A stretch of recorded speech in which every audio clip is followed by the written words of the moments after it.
Hello, it's Nick Holmes, and welcome to Echoes of Empires, my new podcast, which is the successor to the fall of the Roman Empire. Why change the name? Well, as you know, in the last 30 and more episodes, I've moved beyond the fall of Rome to cover the Dark Ages, the rise of Islam, Byzantium, Charlemagne's empire, the Vikings, and now we're finally emerging into the sunny uplands of a new Europe from the year 1000 onwards.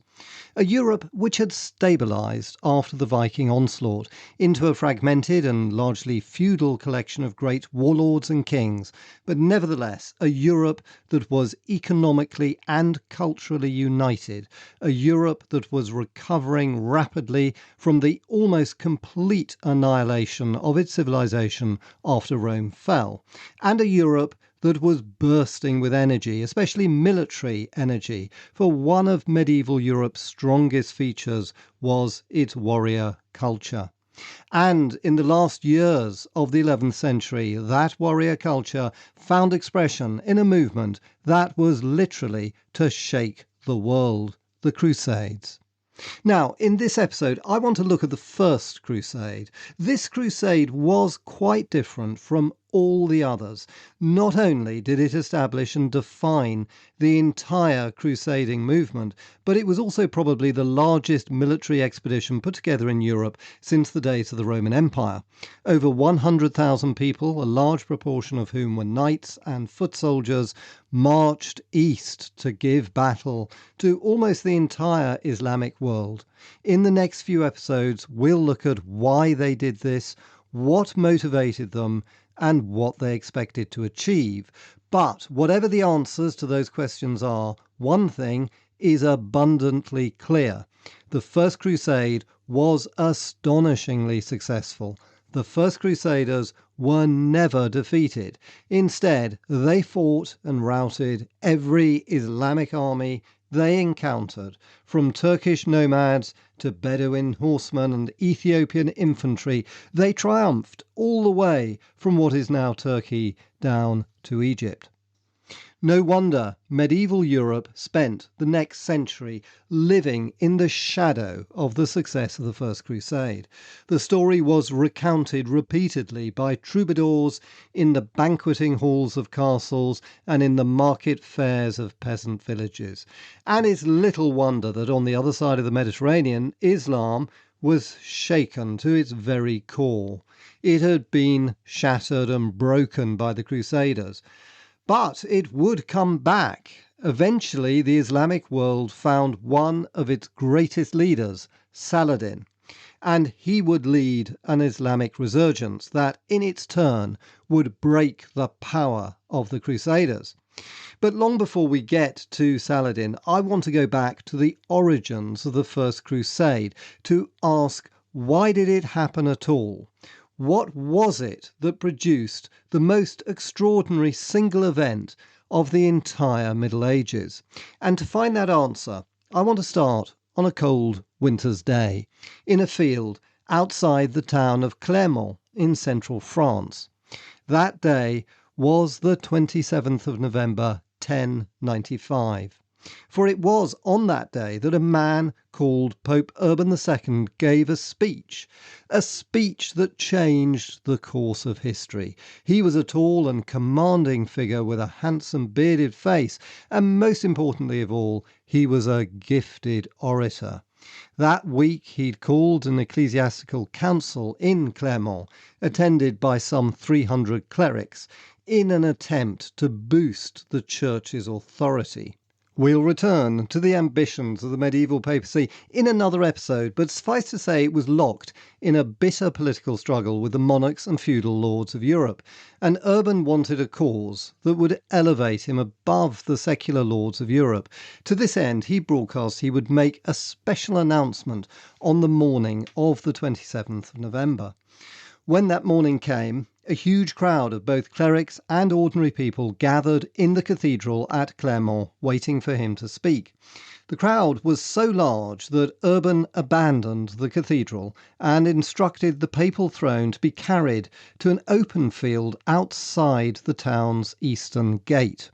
When everyone was assembled, he rose to his feet and delivered what most historians consider was the most important speech in medieval history. But here we have a problem, for we aren't completely sure what he said. There is, in fact, no single agreed record of his words. Several people have told us what they think he said. The most important were 4 contemporary chroniclers, but only one of them, Robert the monk, claims to have been there in person. And the most important point to note is that all 4 accounts were written several years after the event and after the Crusaders had captured Jerusalem.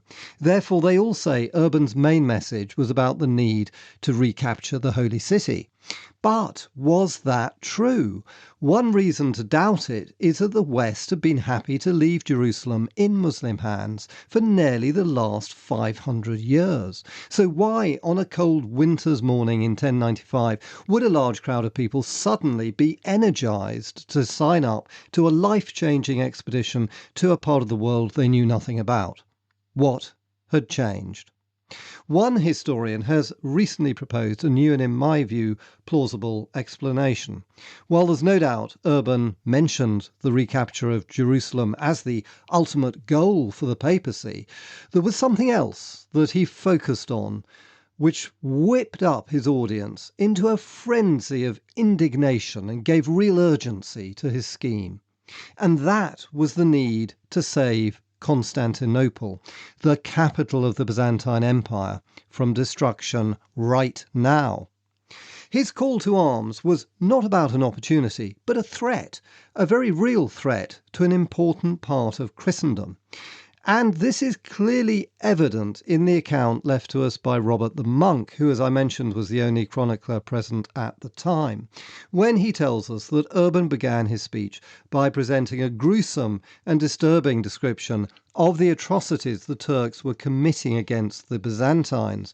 Quote, "A race absolutely alien to God has invaded the land of Christians, has reduced the people with sword, rapine, and flame, and they cut open the navels of those whom they choose to torment with loathsome death, tear out their most vital organs and tie them to a stake, drag them around and flog them before killing them as they lie on the ground with all their entrails out. What shall I say of the appalling violation of women of which it's more evil to speak than to keep silent?" End quote. What drove medieval people suddenly to sign up for the crusade was outrage.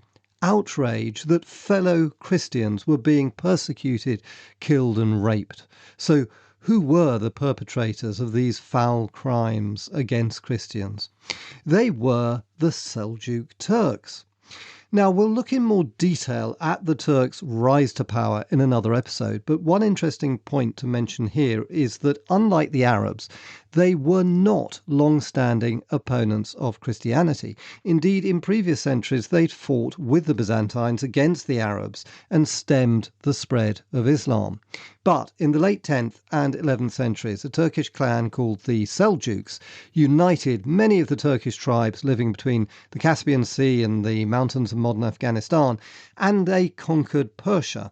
Now, the Seljuks weren't Muslim to begin with. Instead, they worshipped the traditional shamanistic gods of the steppe nomads. Their conversion to Islam in around 985 was, I think, purely for practical political reasons, because they wanted to adopt the religion of their new Persian subjects. Their conversion to Islam also gave them easier entry into the Islamic world. Their strength lay with horsemanship, like other steppe nomads, from the Scythians to the Huns. They were masters of cavalry warfare, and in particular archery from the saddle.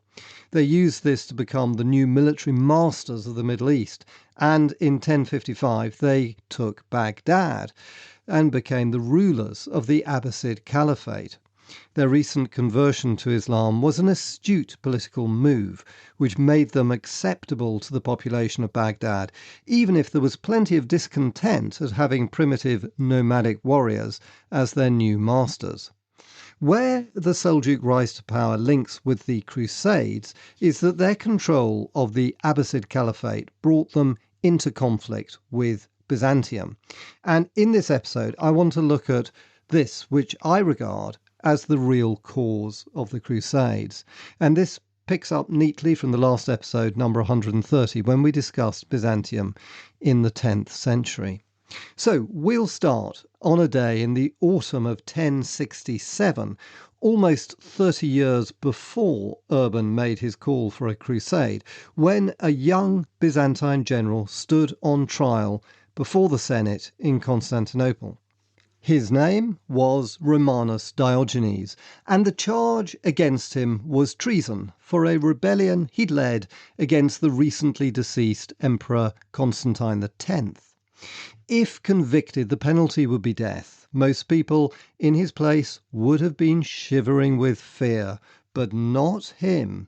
A senator recalled that, quote, he was tall, and his broad chest gave him a fine appearance, and he seemed to breathe nobility. The Senate House in Constantinople was a large and ancient Roman basilica at the eastern end of the city.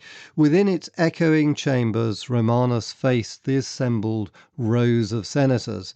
They regarded him thoughtfully, knowing that he had an enviable reputation. He was said to be the best general in the army. The soldiers loved him, and his enemies feared him. They asked him whether it was true that he'd planned a rebellion. He said it was. He'd planned a rebellion of the Western army against the emperor. Asked why, he replied simply that the empire was on the brink of disaster. Something had to be done. The emperor and his government had done nothing to stop the barbarians from burning Byzantine cities in the east. Time was running out. He didn't plead for their forgiveness. The senators were silent. They were surprised and impressed by the honesty of this young general. But before we learn their verdict, let's find out why Romanus had chosen to risk his life in a rebellion. The answer lies far away, in the east, in Cappadocia, where his family had lived for centuries. Several months before his rebellion, Caesarea, a city close to Romanus's own family estates, had been sacked by marauding Turks. It was a prosperous Byzantine city in what is now modern-day Turkey, but 1,000 years ago it would have been Greek-speaking, and its central square would have been a bustling marketplace full of agricultural produce and livestock from the surrounding countryside.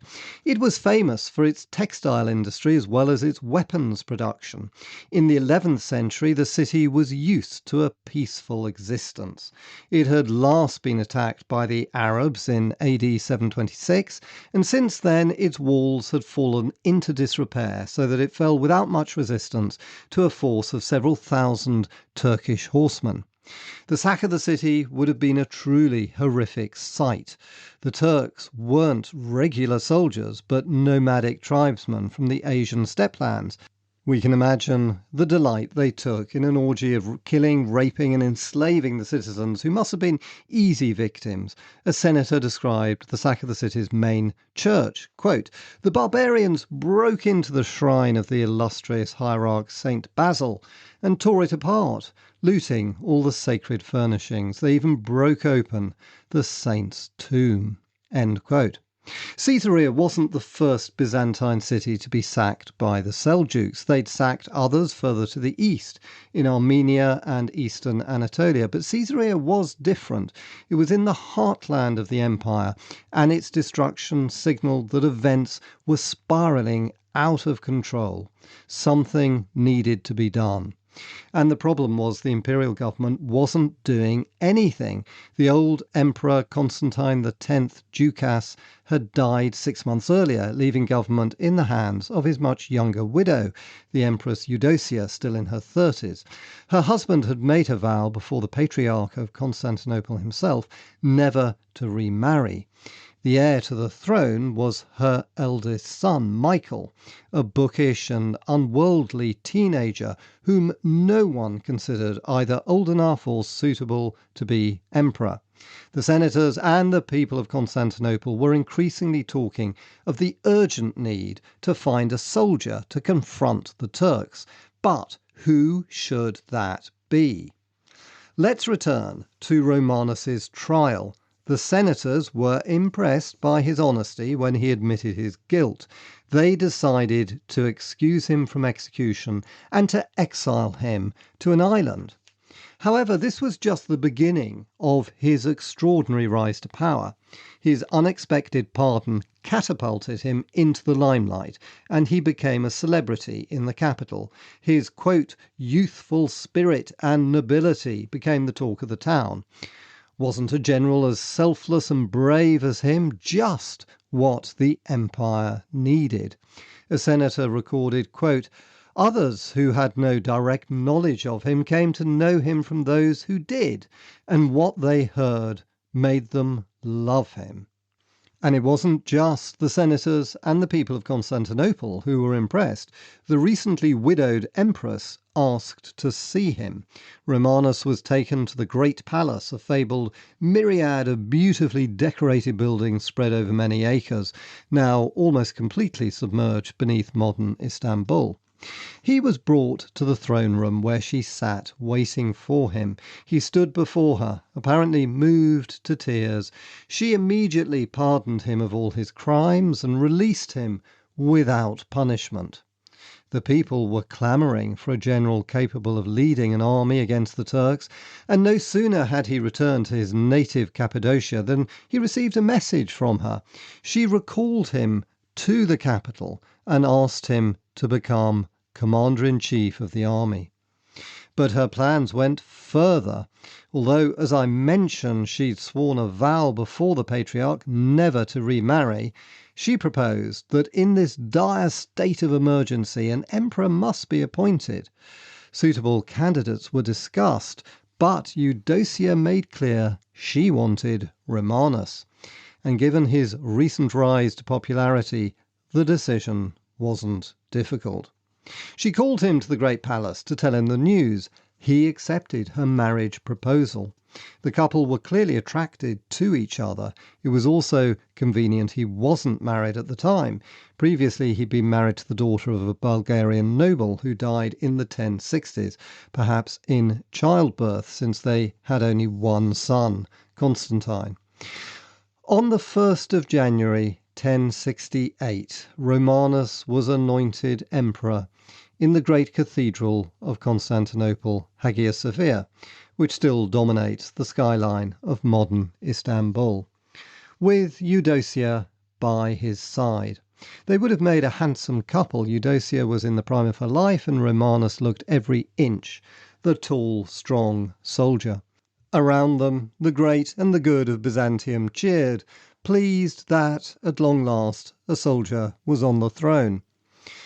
But there were some who weren't cheering, and these were the Ducas family, the wealthiest and most powerful family in the empire.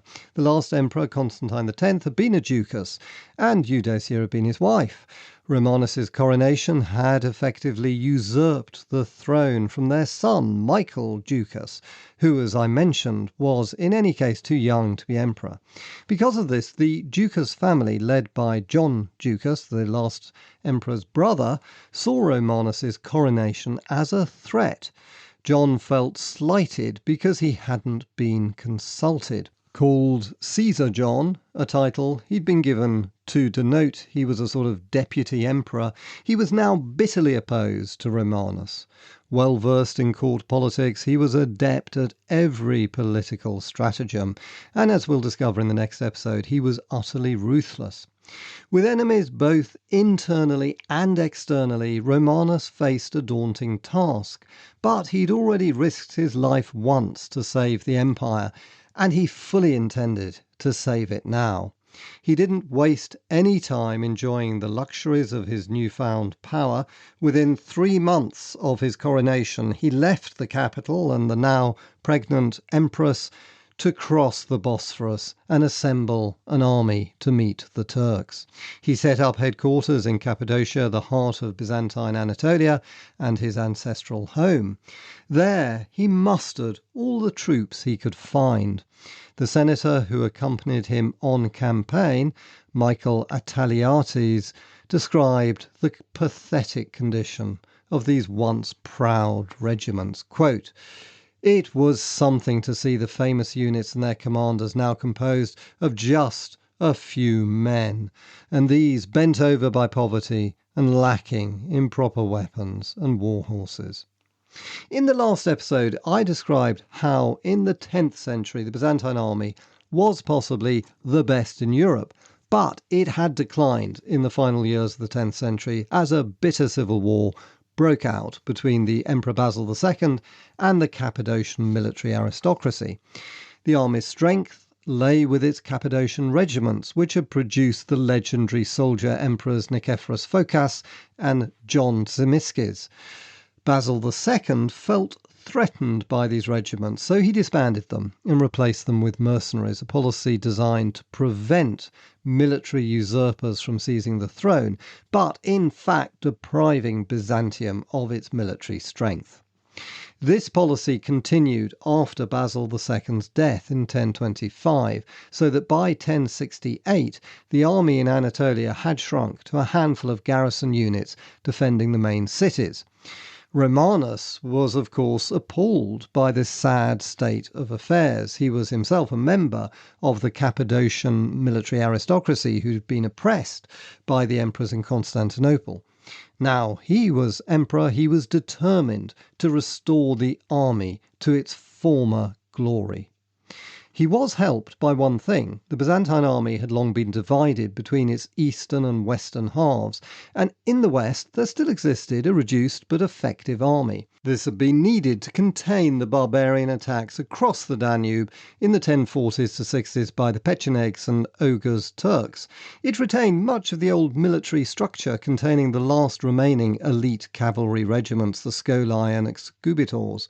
Importantly for Romanus, he'd commanded this army before he rebelled, and it was particularly loyal to him since he'd been one of its most popular generals. Romanus took this army out of the Balkans and crossed it over the Bosphorus into Asia. He embarked on a recruiting drive in the east, using the western soldiers as recruiting sergeants and instructors. He left very few troops in the west and sent no reinforcements to help the hard-pressed army holding out in Italy against the Normans. The process of raising an army in the east took a good 2 months, so that by May 1068 he'd put together an army which I estimate was about 20,000 strong, very large for this period. Most of it comprised the newly trained Cappadocian regiments, which were ethnically Greek. The elite troops were horsemen, consisting of the sons of the Cappadocian and other Anatolian landowners and magnates. They came from wealthy families, rich enough to afford good quality armour and horses. Although their armour wasn't as formidable as that worn by the heavily armoured Byzantine horsemen, the so-called cataphracts, a century before, they were equipped with either chainmail tunics or a sleeveless cuirass, usually of scale armour. They wore iron helmets and carried shields, either oval or kite-shaped, and carried lances, swords and maces. The rest of the army were infantry, many of them Armenians, survivors of the tough warfare in Armenia with the Turks, and peasants from Cappadocia and the other Anatolian themes, organised into heavy and light infantry. The heavy infantry wore thick padded or quilted garments and sometimes chainmail, and carried large, round or kite-shaped shields with spears, swords, axes and iron maces. The light infantry were mainly archers armed with composite bows copied from the Huns in the 4th century. Mounted archery skills had disappeared in the Byzantine army by the 11th century, but the infantry archers were still a force to be reckoned with. The Byzantine bows were sophisticated weapons with a flight range estimated at around 300 metres, although the killing range would have been less. There were also javelin throwers and slingers who were used for skirmishing as well as supporting the heavy infantry and archers. One of the most extraordinary things about this army was that it retained a clear link with the Roman armies of old. Officers were given Roman military manuals. Some regiments, such as the Scolae and Excubitors, were descended from late Roman regiments. Also descended from the Roman legions was a culture of discipline and training that had been eroded in the 11th century, but is still visible in the records of Romanus's campaigns. For example, his soldiers still built marching camps when the army was on campaign. This was very rare for any army to do in the Middle Ages, but for the Byzantines, the Roman dedication to building camps protected by palisades and moats remained a core requirement for an army on the march. Although Romanus's aim was to revive the indigenous Byzantine army, he still employed some mercenaries. He had a unit of Varangians, the Viking unit, which Basil II had raised to replace native Byzantine soldiers. He also used some Norman cavalry, as well as steppe nomad horsemen from north of the Danube, the Pechenegs, who were close cousins of the Seljuk Turks. In the spring of 1068, Romanus led this new army out of Cappadocia towards Armenia. With banners and pennants blowing in the wind, it marched east. His aim was to defeat the Turks and to save Byzantium.